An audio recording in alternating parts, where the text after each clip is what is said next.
যারা এই বিগত ফ্যাসিবাদ বিরোধী আন্দোলনে গুম খুন যারা হয়েছিল সেই সকল পরিবারের পাশে তারা দাঁড়িয়েছে এবং আরো বেশি লক্ষণীয় যারা আন্দোলন সংগ্রাম করতে গিয়ে আহত বা নির্যাতিত হয়েছে তাদের পাশেও এই সংগঠনটি অত্যন্ত দায়িত্বশীলতার সহিত কাজ করেছে। আজকে আমরা বিএনপি পরিবারের আমন্ত্রণে বিশেষ করে গণমাধ্যমে কর্মরত সাংবাদিক যারা ইলেকট্রনিক্স মিডিয়ায় আপনারা কাজ করছেন, প্রিন্ট মিডিয়ায় যারা কাজ করছেন এবং ফটো জার্নালিস্ট হিসাবে যারা খুব দায়িত্বশীলতার সহিত কাজ করে যাচ্ছেন তাদের সম্মানে আজকের এই ইফতার মাহফিলের আয়োজন করেছেন। আমি এই জন্য আতিকুর রহমান রুমন, আমরা বিএনপি পরিবারের কনভেনার এবং সদস্য সচিব মিথুন সহ আমরা বিএনপি পরিবারকে আন্তরিকভাবে ধন্যবাদ জানাই এবং মোবারকবাদ জানাই। আজকের এই অনুষ্ঠানে আমাদের জাতীয় স্থায়ী কমিটির সম্মানিত সদস্য, আমাদের অত্যন্ত শ্রদ্ধাভাজন ঢাকা বিশ্ববিদ্যালয়ের যিনি শিক্ষক ছিলেন ডক্টর আব্দুল মঈন খান প্রধান অতিথি হিসেবে উপস্থিত রয়েছেন। তিনি আমাদের জাতীয় স্থায়ী কমিটির সম্মানিত সদস্য উপস্থিত রয়েছেন।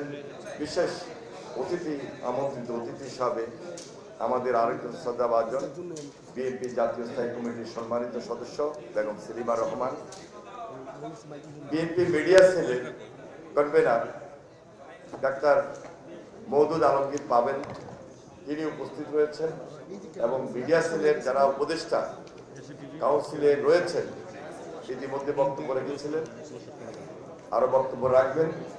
আমি সবাইকে আন্তরিকভাবে ধন্যবাদ জানাই এবং মোবারকবাদ জানাই। এই সংগঠনটি আজকে ইফতার মাহফিলের মাধ্যমে সবাইকে যেভাবে একত্রিত করেছেন, আমার বিশ্বাস যে তারা সামনে আমাদের অনেক দায়িত্বশীল কাজগুলো রয়েছে, অতীতে যেভাবে কাজগুলো করেছেন সেভাবেই সবার সামনে তুলে ধরবেন। বিশেষ করে আমন্ত্রিত অতিথি যারা রয়েছেন, আমাদের প্রিয় সাংবাদিক ভাইয়েরা বোনেরা, আপনারা এই সমাজের দর্পণ, এই সমাজের আলো, বিগত আন্দোলন সংগ্রামও আপনারা বিশেষ ভূমিকা পালন করেছেন এবং পালন করতে গিয়েও আপনারা অনেক সময় বিভিন্নভাবে নির্যাতনের শিকার হয়েছিলেন, বাধার সম্মুখীন হয়েছিলেন।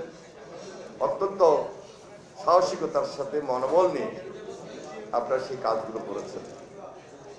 সুতরাং আপনাদের সঙ্গে আমরা বিএনপি পরিবারের যে একটা ইন্টারাকশন, এটা যেন আরো বৃদ্ধি পায়, অথবা আমরা বিশেষ সেল হিসাবে এই সমন্বয়টাকে এমনভাবে প্রাধান্য দিচ্ছি যেন সামনে যে একটা নতুন আঙ্গিকে সকল ষড়যন্ত্রকে মোকাবেলা করে এই দেশে একটা জনগণের সরকারকে প্রতিষ্ঠিত করা যায় এবং অতীতের চেয়ে বেশি আগ্রহ নিয়ে আপনাদের পাশে থেকে আমরা যেন কাজ করতে পারি, সেই কাজগুলো আমরা ধারাবাহিকভাবে করে যাচ্ছি।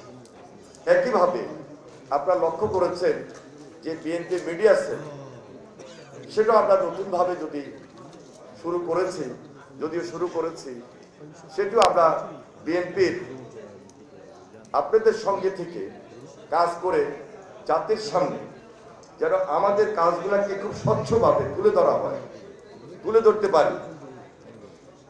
এক কথা আমরা বলবো যে আগামী বাংলাদেশটা যেন সুন্দর হয়, ভবিষ্যৎ বাংলাদেশটা যেন উজ্জ্বল হয়, সেজন্য সামগ্রিকভাবে আমাদের যে কাজ, এই কাজকে তুলে ধরাই হলো আমাদের লক্ষ্য। আমরা বিএনপি মিডিয়া সেল এবং আজকে আমরা বিএনপি পরিবার এক একটা সেল এক একটা সাইডে আমরা কাজ করছি। এই কাজগুলোর মূল লক্ষ্যই হলো যে বর্তমান বাংলাদেশ জাতীয়তাবাদী দল আমরা সাংগঠনিক তৎপরতার পাশাপাশি এক কথায় বলা চলে যে অরাজনৈতিক কিছু কাজ যেটা সমষ্টিগতভাবে জাতির সামনে তুলে ধরা আমাদের জন্য খুব বেশি প্রয়োজন ছিল। সেজন্য আমরা অত্যন্ত দায়িত্বশীলতার সহিত এই সংগঠনগুলো কাজ করে যাচ্ছে। সেখানে সম্পূর্ণ আপনাদের সহযোগিতা ছিল, সামনেও আপনাদের সেই সহযোগিতা থাকবে, এটাই আমাদের দৃঢ় বিশ্বাস।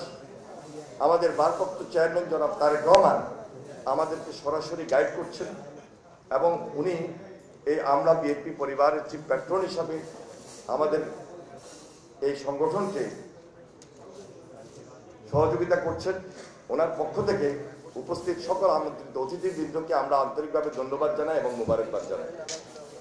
আমাদের প্রাণপ্রিয় নেত্রী দেশনেত্রী বেগম খালেদা জিয়া, যার সঙ্গে আপনাদের সবসময় একটা রাজনৈতিক আলোচনার মধ্যে বলেন, সাংবাদিকতার লেভেল থেকে বলেন, মাঠে ময়দানে আন্দোলন সংগ্রামে একটা বিশেষ যোগাযোগ ছিল, সম্পর্ক ছিল।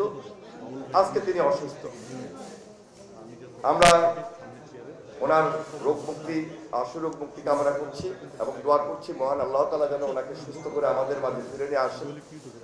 সবাই তার জন্য বিশেষভাবে দোয়া করবেন আজকের এই দিনে। আমি একটু আগেই বক্তব্য দেওয়ার সুযোগ নিয়েছি এই কারণে, আমাদের বিগত আন্দোলন সংগ্রামে, ছাত্র জনতার আন্দোলনে আমাদের যে সকল ছাত্র ভাইয়েরা নেতৃত্ব দিয়েছিলেন, তাদের একটা নতুন রাজনৈতিক সংগঠন, তাদের একটা ইফতার মাহফিল, সেখানে যাব। সেই জন্য আমি একটু আগেই বক্তৃতা দেওয়ার চেষ্টা করেছি এবং আমাকে আপনারা এই সুযোগ করে দিয়েছেন। আপনাদের সবাইকে আন্তরিকভাবে